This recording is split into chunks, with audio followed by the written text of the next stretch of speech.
Olá, gente. Estamos começando mais um Satcast e hoje nossa convidada é a Evelyn. Ela trabalha com seguro, né? E vai falar para a gente um pouco das peculiaridades do seguro de automóvel no Rio de Janeiro. Tudo bem, Evelyn? Tudo bom. Evelyn, muito bem-vinda. Começa se apresentando para a gente, falando um pouquinho da sua trajetória profissional. Perfeito. Então, meu nome é Evelyn. Eu trabalho já com seguros, vai fazer 9 anos, nesse ano agora de 2025. E com o tempo a gente vai adquirindo alguma experiência, né, em todos os ramos de seguro, apesar de que hoje nós vamos tratar apenas de seguro alto, né?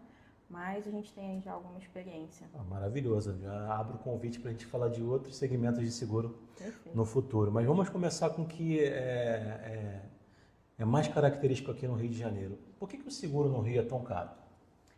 Então, a precificação do seguro, ela depende de vários fatores. Não exclusivamente no Rio de Janeiro, mas como em qualquer local. Muitos fatores eles vão influenciar, como por exemplo o endereço do cliente, o perfil desse condutor, o perfil do segurado, o CEP de pernoite, quanto tempo ele tem ali já de utilização do veículo, o modelo do próprio veículo acaba influenciando um pouco, então são vários fatores que vão formar, né, a precificação do seguro. No Rio de Janeiro, a gente sabe que devido à alta quantidade e números de roubos, a gente tem um agravo nesse número de valor de seguro, acaba se tornando um pouco mais expressivo. No último final de semana, agora, né, em 4 dias, foram 800 roubos de carro no Rio de Janeiro. Acho que a gente nunca tinha visto isso, né? Em geral, quando tem esse boom, né, de roubos, você tem mais procura pelo seguro? As pessoas estão atentas a isso ou não?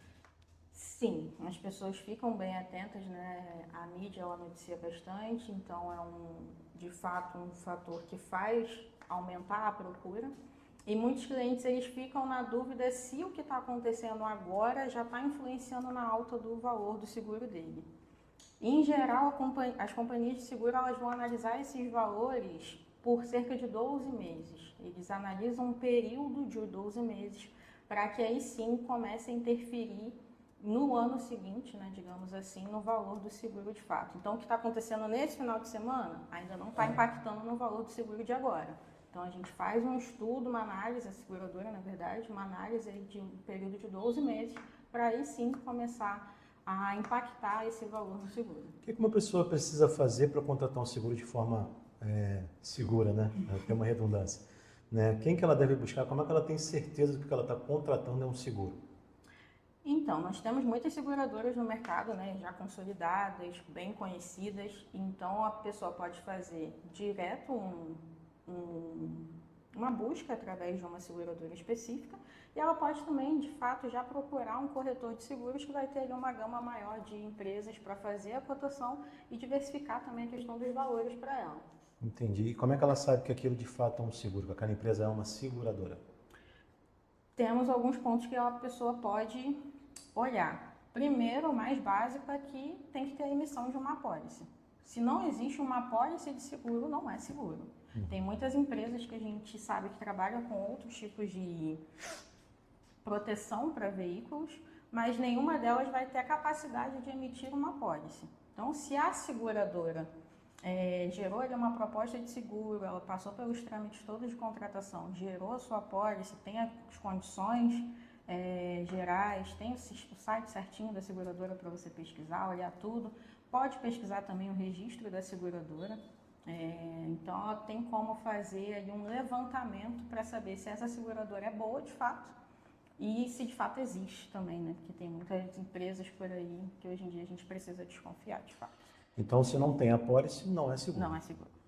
Legal. Qual o tempo médio de indenização no caso de roubo, de não recuperação de um veículo? Então, toda seguradora precisa indenizar o cliente em até 30 dias. Mas aí a pessoa pensa, não, tive um sinistro hoje, então em 30 dias eu vou receber. Não. A partir do envio de todos os documentos para a seguradora, ela tem esse prazo de 30 dias para fazer o pagamento da indenização. Legal. Uma dúvida que eu sei que as pessoas têm muito, principalmente quem nunca teve seguro, o que ela precisa fazer para receber essa indenização?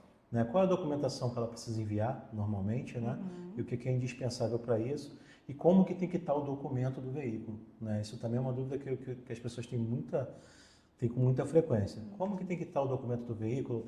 Eu posso fazer um seguro no nome de outra pessoa? Como é que isso funciona? Então, até mesmo para a contratação já do seguro, a gente precisa que toda a documentação esteja em dia. Então, o CRLV do veículo ele precisa estar no ano de exercício, no máximo no ano anterior, né? Porque a gente sabe que às vezes a pessoa está contratando ali, por exemplo, agora janeiro, fevereiro. Então, a gente ainda consegue aceitar no ano mais ou menos anterior. E a documentação toda precisa estar em dia, não apenas o documento do veículo. O documento também do condutor, a habilitação, ela precisa estar dentro da validade. Em caso de sinistro, a documentação que a seguradora ela vai pedir pode variar dependendo do tipo de sinistro. Mas basicamente ela vai precisar do registro de ocorrência, né, para formalizar esse sinistro. Vai precisar do documento do veículo, um comprovante de residência do condutor e também a CNH do condutor. A partir disso, ali com o andamento do processo do sinistro, precisando de mais documentos, ela vai solicitar. No caso de uma indenização integral, por exemplo, ela vai precisar de alguns documentos que sejam enviados para a própria companhia através dos correios.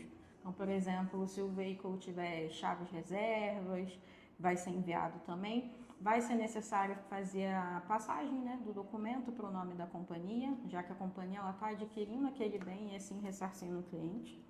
Então, são documentos que podem ser solicitados ali no momento da indenização. Esse é um ponto principal, porque eu vejo muitas pessoas com essa dúvida. Você recebe a indenização, mas a seguradora, na verdade, ela está comprando o seu veículo que não foi recuperado, né?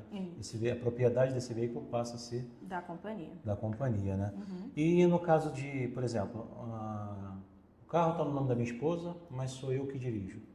Qual é o jeito certo de fazer, né, o seguro e quem recebe a indenização em caso de A uma recuperação? indenização ela vai ser sempre paga ao proprietário legal do veículo. Então, aquela pessoa que está lá com o nome no documento no Detran certinho, é ela quem recebe a indenização. Isso para a empresa também, né? Para a O nome empresa da também. empresa vai ser pago para a empresa e não Exato. para a pessoa. De fato. E se sou eu que dirijo mais o veículo, como é que eu enquadro isso na apólice? Então, realmente muitos clientes têm essa dúvida. A questão é, a gente não consegue informar na maior parte das apólices vários condutores diferentes. A gente vai precisar informar o principal condutor. O principal condutor é aquele que vai dirigir, vai utilizar aquele veículo por maior tempo na semana. Algumas companhias elas vão colocar o prazo de 85% do tempo semanal, algumas a partir de 2 dias na semana já estabelecem aquela pessoa como o principal condutor. É importante a gente falar também que, às vezes, pode ter 2 pessoas ali que utilizam esse veículo. Se a gente não consegue precisar quem é a pessoa que vai utilizar por maior tempo semanal, a gente informa o condutor que é mais jovem em idade, porque isso traz um agravo na apólice. Por Legal. ser um risco maior, né, que a seguradora está absorvendo. Então, assim, os pontos cruciais é quem é o proprietário legal para poder fazer a apólice, né? Sim. O principal condutor para ser informado na apólice e em caso de que haja um empate ali, vamos dizer assim, né, entre o tempo de utilização, a gente vai considerar sempre o mais novo. Sempre o mais jovem. Legal, Evelyn.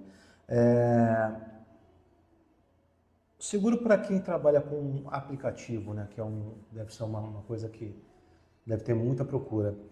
Tem alguma diferença? Alguma coisa precisa ser informada a mais se eu trabalho com carro? Então, é muito importante que seja informado. Por mais que a pessoa utilize eventualmente para esse tipo de passageiros por aplicativo, por mais que eventual o uso, é muito importante informar para a companhia, porque a gente precisa colocar isso, enquadrar corretamente na apólice com o risco de perda de garantia do seguro caso não seja informado. A gente sabe que a pessoa ela depende do veículo para trabalhar, né? Então, de fato, tem uma grande procura, mas é muito importante, apesar do agravo, porque a gente sabe que é um tipo de veículo que ele está mais exposto ao risco, ele roda mais, ele está ali suscetível a uma maior quantidade de tipos de sinistro, é muito importante que a gente informe corretamente na apólice. Legal. E ocorrendo, né, uma batida, uma colisão, o roubo do veículo, né, qual é a primeira coisa que o segurado tem que fazer? Então, no caso de uma colisão, por exemplo, é muito importante que ele tenha a cabeça fria no momento de conseguir juntar o máximo de informações possíveis, né? Se teve algum outro, um terceiro que tenha provocado, então pegar ali a documentação, pegar o número de contato e fazer o registro de ocorrência. Com base no registro de ocorrência, a gente já vai abrir o processo de sinistro com a companhia, informar a documentação, informar como aconteceu esse sinistro e a partir daí, no caso de uma colisão, a gente precisa agendar uma vistoria prévia nesse veículo para que ele seja analisado, ver se teve de fato grandes danos, médios, se tem como a seguradora fazer o reparo ou se vai ser uma perda total. Legal. Explica pra gente um pouquinho do que é a franquia e quando que ela deve ser paga. Certo. A franquia, ela é o valor que o segurado vai participar no reparo do veículo caso ele acione a seguradora depois de um sinistro coberto. Então, a gente trabalha ali no geral com dois tipos de franquia, que é a obrigatória e a reduzida. A obrigatória é o valor cheio, vamos dizer assim, e a reduzida é 50% do valor da obrigatória. Então, isso impacta também no valor do seguro, muitos clientes têm essa dúvida. Basicamente, ela vai funcionar como uma balança. Se o seguro está contratado com a franquia obrigatória, a franquia é um pouco mais alta, então o seguro ele tende a baixar um pouquinho. E o contrário. Legal.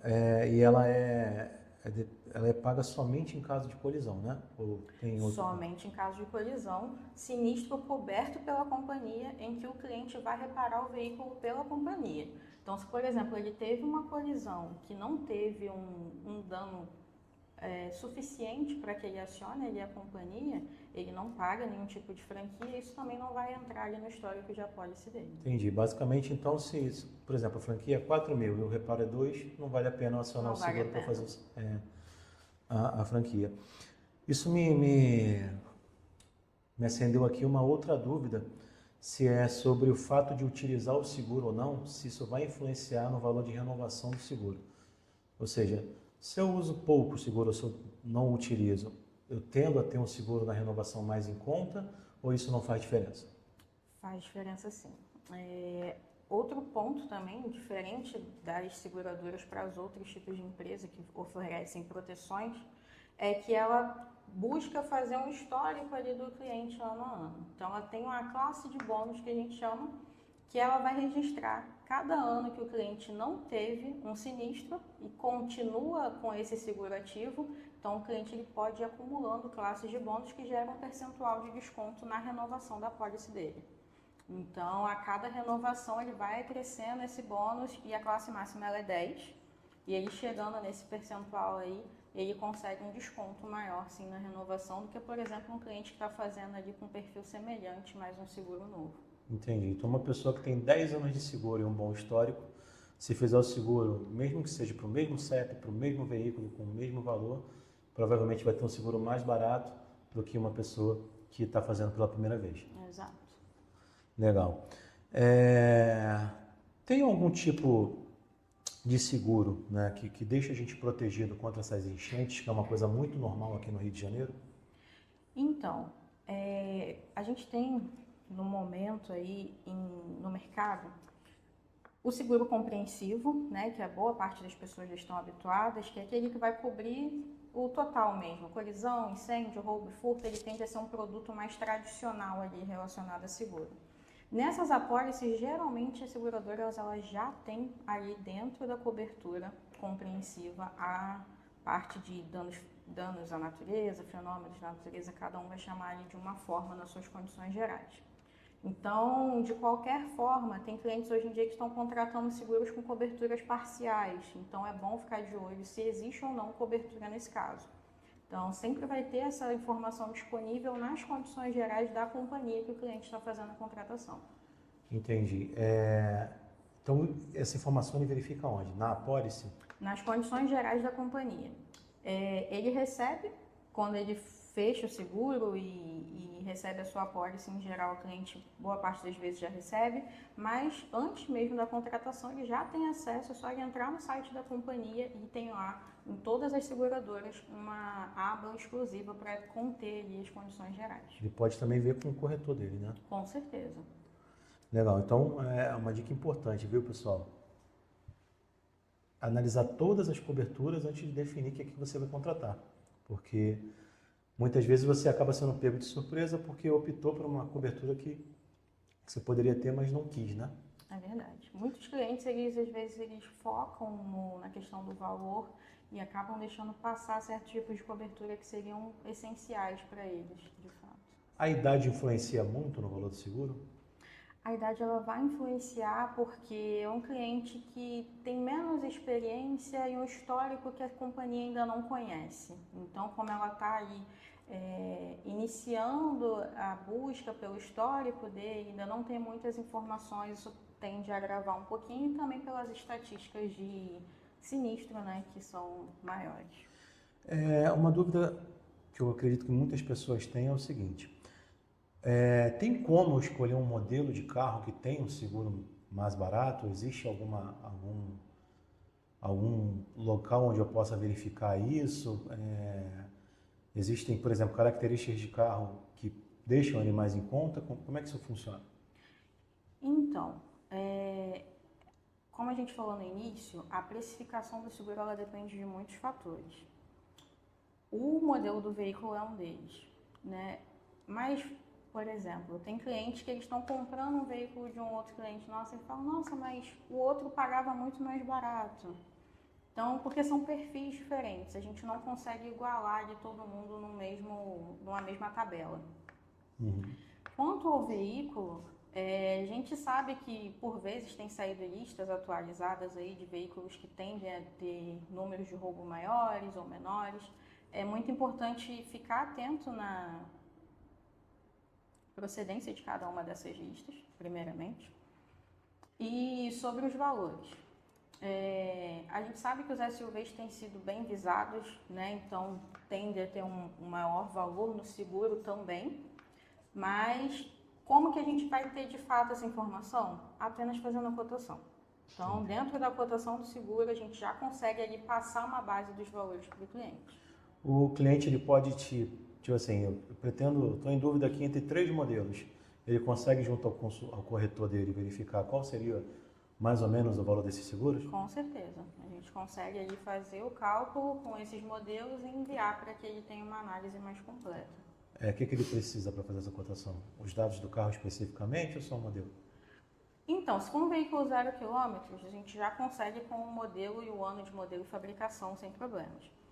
Geralmente, quando não é 0 km, a gente pede a placa para o cliente para que a gente tenha um valor mais assertivo, porque o histórico do veículo também é importante. Então, por exemplo, se a gente faz uma cotação hoje para um veículo que não tem uma base de leilão, ele vai ter um preço. Mas um veículo que tem a base de leilão, ele já pode ter outro. Então, a placa é importante porque a seguradora ali já puxa o histórico do veículo também. Entendi. Então, no 0 não é necessário a placa, mas no usado, se você não informar a placa, o valor pode variar se você informar a placa posteriormente. Isso né? aí. Pode ser um valor, mas como já tem um histórico, a seguradora pode aumentar esse valor, ou até mesmo não aceitar, né? Sim, acontece também, a não aceitação do risco. Perfeito. Tem algum mito ou verdade sobre seguro de automóvel que você possa contar pra gente? Olha, muitos clientes eles comentam, por vezes na renovação, olha, mas meu seguro está ficando mais caro e meu veículo é mais antigo, não era para ser assim. Na verdade, a gente sabe que não é assim que a conta funciona, né? Então, veículos mais antigos, eles têm maior dificuldade de ter peças para reparo, então isso tudo pesa também lá no final na precificação. Não só o índice de sinistralidade de roubo, mas a companhia ela também vai identificar esses outros fatores. Então, caso ela precise reparar aquele veículo, onde que ela vai conseguir mercado para comprar aquele tipo de peça? Então, ela já coloca isso também na balança no final. Entendi. Então não é porque o carro ficou mais barato que o seguro vai ficar mais barato, né? A dificuldade de efetuar um reparo, que também é uma cobertura que pode estar sendo contratada, vai influenciar no preço. Sim. Legal.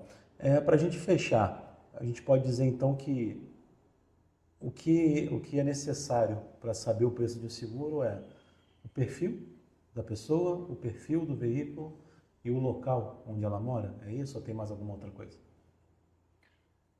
Geralmente a gente vai fazer a cotação ali para o cliente, a gente já pede para ele várias informações, o questionáriozinho ali com informações. O tipo de uso do veículo também interfere bastante, né? Como a gente falou, por exemplo, do cliente que ele vai utilizar para transporte de passageiro por aplicativo, faz diferença, o táxi mesmo. Um cliente que utiliza o veículo apenas para lazer já tem uma precificação totalmente diferente de algum cliente que vai para exercício do trabalho com aquele veículo. E fora isso também, uma informação que nem sempre as pessoas sabem é o estado civil. Né? O estado civil ali dentro do perfil do segurado, do condutor, ele faz grande diferença no valor do seguro também. Entendi. Não, é bem complexo, né? Não, a gente não pode afirmar quase que nada com certeza, né? É uma análise caso a caso mesmo, né? Um detalhe também importante é a questão de garagem. Muitas companhias elas se preocupam se o cliente está deixando o veículo de certa forma mais precavido quanto a algum tipo de sinistro, né? Se ele tem uma garagem, um estacionamento fechado para deixar o veículo tanto na residência quanto no local de trabalho, isso também pode interferir no valor do seguro. Você sabe informar se a maioria dos seguros, se a maioria dos veículos tem seguro ou se isso é a menor parte? Grande parte de veículos, grandemente, sim, boa parte desse número de veículos mais antigos, as pessoas tendem a não querer fazer seguro. Muitas acham que a seguradora nem vai aceitar, ou que não querem fazer mesmo, acham que o índice de sinistro é pequeno, e por vezes acaba sendo um número maior para os veículos mais antigos que não têm de seguro. E isso é um mito também, porque a gente sabe que hoje, principalmente a gente está falando aqui em Rio de Janeiro, a gente está exposto a risco a todo momento, independente ali do veículo, né? A gente está exposto e de fato pode acontecer. O que você tem a dizer para quem tem um veículo hoje no Rio de Janeiro e não tem seguro? É um grande risco. Às vezes a gente fala da questão da alta dos preços também, né? E a pessoa dá uma travada em não querer pesquisar um preço, achar que vai ficar muito caro para ela.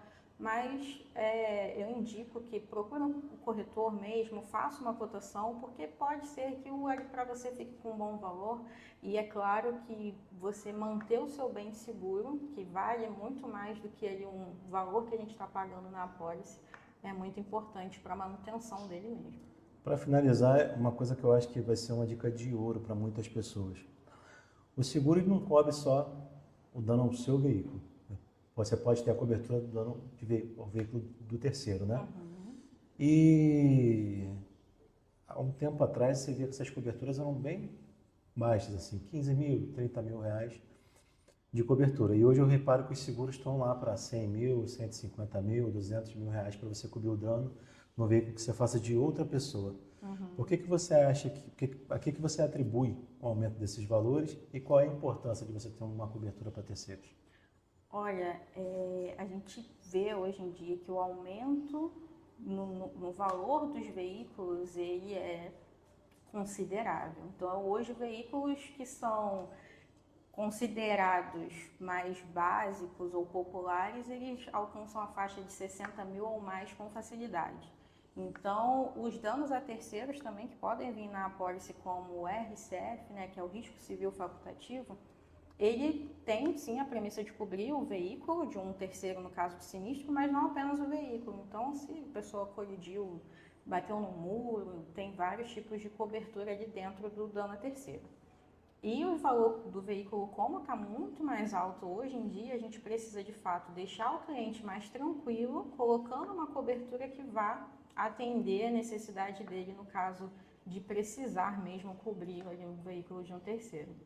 Facilmente veículos hoje alcançam a faixa de 100 mil, então é Sim, sim. complicado deixar uma cobertura baixa. Eu costumo dizer o seguinte, quando eu era garoto, né, uma BMW era tipo uma nave espacial. Quando você via uma, era, meu Deus, uma BMW. Agora parece até que está na promoção, você vê um monte na rua. Sim. Né? De vez em quando um Porsche, de vez em quando, não sei lá, um BYD desses aí caro demais, que eu não faço ideia de quanto seja para consertar um carro desse. E eu estava refletindo sobre isso, né? É importante você ter uma cobertura para terceiro com valor relevante, porque se você ocasionar esse dano, né, você não corre o risco ali de se desestabilizar totalmente financeiramente para poder estar cobrindo o prejuízo que você causou. Sim, muitas vezes a gente até consegue segurar um pouco para ajustar o dano que a gente mesmo teve, Mas para o terceiro, de fato, a gente precisa andar ali com maior brevidade para resolver o problema. Né? Entendi. O índice de sinistro maior é entre carros ou motos? Motos. Moto, então, também é um tipo de veículo que a gente não pode dispensar o seguro, né? Com certeza. As coberturas são diferenciadas para moto e para carro? Podem acontecer diferenças bem pequenas, mesmo devido ao tipo de modelo, e valor de cobertura, né? Então, por exemplo, o valor de cobertura para, às vezes, um carro, a gente tende a ser maior do que para uma moto. Por exemplo, nos danos a terceiros, que... A moto tende a causar um dano menor, né? Exato. Legal, Evelyn. Eu queria agradecer a tua participação, tá? Foi bastante esclarecedora e já deixo aberto aqui o convite para a gente falar de outros segmentos de seguro, tá bom? Perfeito. Muito Obrigada. obrigado. Boa tarde. Boa tarde, pessoal.